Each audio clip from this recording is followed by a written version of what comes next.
Okay, I want to show you one other thing. Types of heat capacities. So there are two types of heat capacities. And I believe you may also have seen this in chemistry.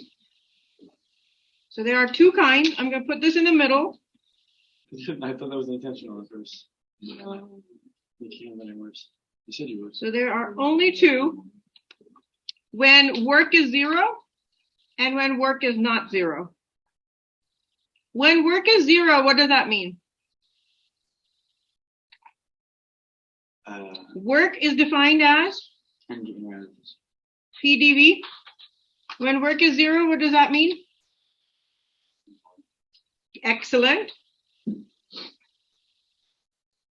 Delta V is zero. So in this expression right here,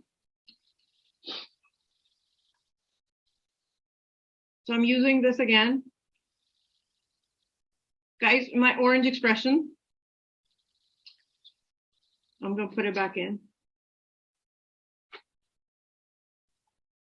That one. What will happen? Work is zero. Delta V is zero. What does this reduce to?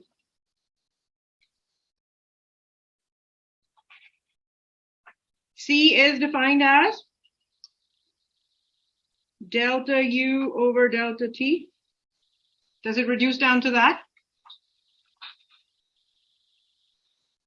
And you will see this in books as written as partial U over partial T.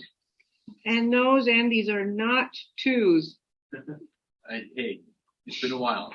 I got it. So what does that mean? What do those partials actually mean? Why can't I just write du over dt? Question. What does that tell me about u?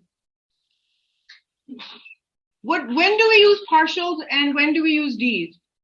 Why can't I just write this as du over dt?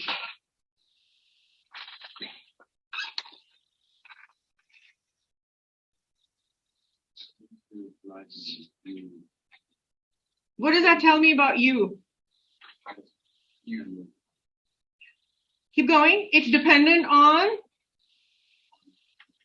and may also depend on other variables. That's why I'm using partials. Does that make sense? Excellent. Good job. Woohoo. Okay. Now, what about the other side? When W is not zero. Pick a color. Purple. W is not zero. What will happen to this expression? It will remain exactly the same. May I write this as that?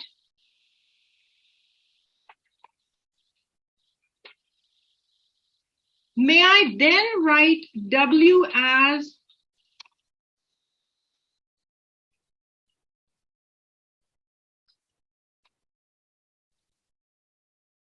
that? Okay. May I now write this as partial U over partial T minus P partial V over partial T?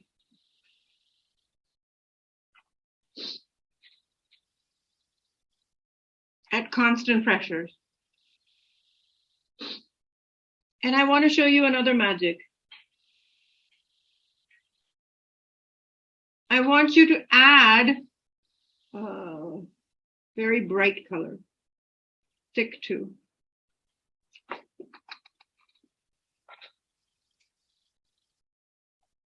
This is called specific heat at constant volume, and this is called specific heat at constant pressure.